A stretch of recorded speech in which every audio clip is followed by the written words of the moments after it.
April 8th, we're going to be reading The Silent Killer. And my dog really, really wants to read as well.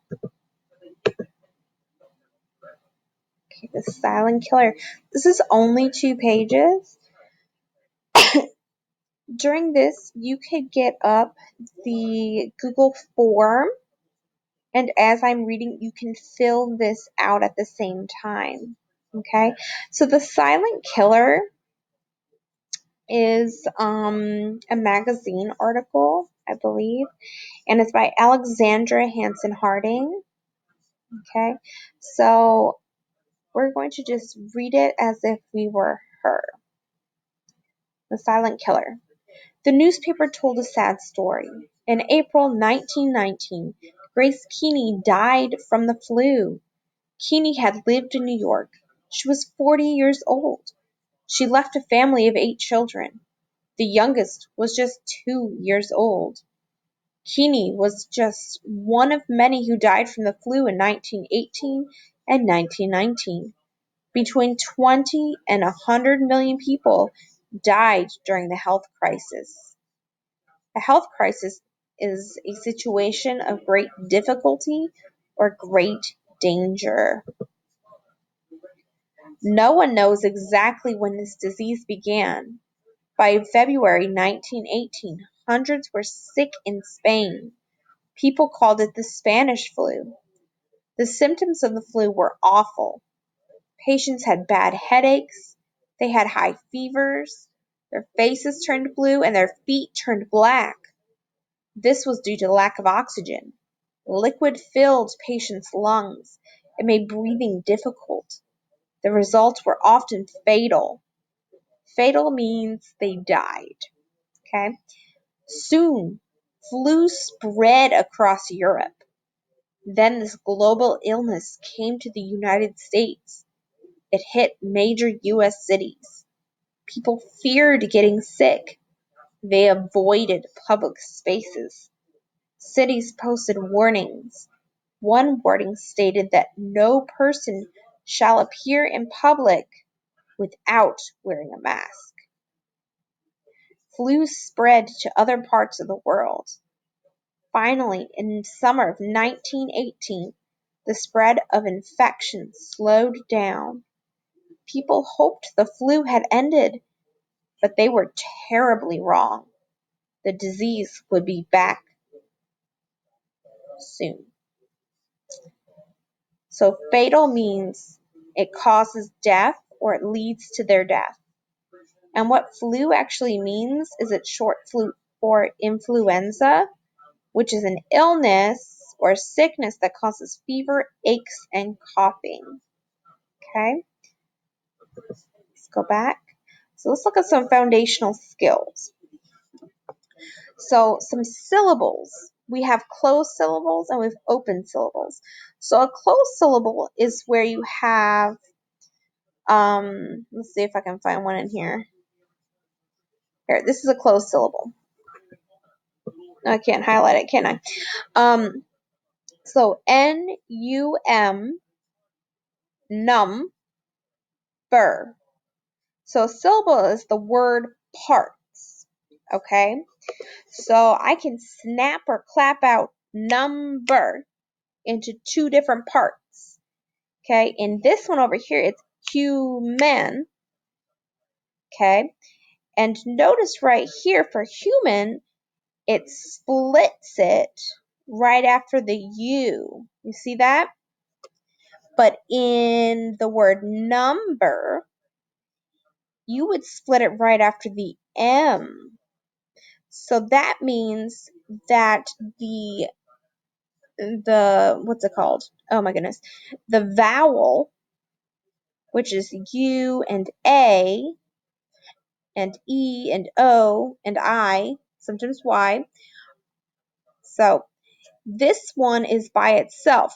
It doesn't have a letter that's next to it, right? This one is closed because it has N-U-M. And then this one has B-E-R. Number. This one doesn't have 3. This has hue and then man. Okay? So this is what an open syllable is. It goes hue, man. Okay? So one way to spot syllables is by looking for the vowels, which are A, E, I, O, and U. That can tell you how many word parts there are. Okay? So over here, there's U and A. So they have them highlighted. So there's 2 syllables, human. And then they split it, human. Okay? And then the syllable that ends with the vowel is called an open syllable that we just talked about. Okay? Then let's go to the next page. Okay, so on this one right here, where are the vowel spots? So number 1, crisis. So I see an I and another I. Crisis. So you would split it right here. And because you split it right after the I, that would be an open syllable. Okay? Global. You would split that right here. Global. So that would be an open syllable as well. Okay? Try major and fever. Okay, so you can pause this video and try those. Okay. Now on your Google Forms, or form, there's only one of them, you should have found the word spread, and then the example, and a void in the example. So to spread means to blank and affect. So based on the reading, what did you put in there? To multiply and affect many. An example, important news spread to all students because of a rumor. Okay. Avoid. Avoid. Okay, that's a verb. Avoid. 2 syllables as well. So to shy away from a thing. That's one meaning you could say. So to shy away from means that you want to stay away from them. So you could say to stay away from another person or another thing. So what is one way you can avoid being late to school? I can avoid being late to school by waking up on time.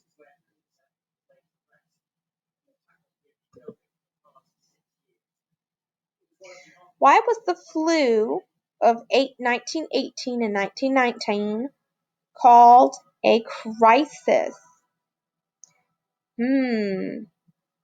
Well, I think it was called a crisis because in here it said the symptoms were awful.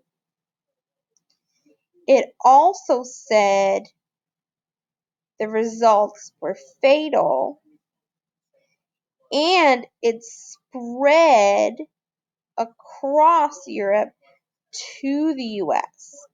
So it went everywhere.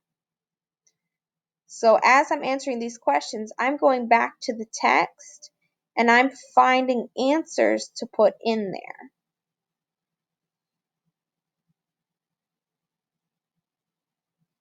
Okay? Underline 3 things. Okay. Let's see. What happened to the people who were infected with the flu? So I'm going to go back up. And I know up here it said symptoms. Well, people with the flu had bad headaches. So people with the flu had bad headaches, high fevers, and their faces turned blue. Period.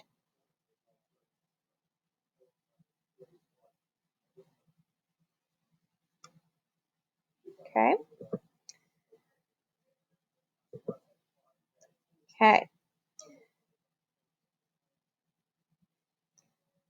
So that Google form will be posted in Google Classroom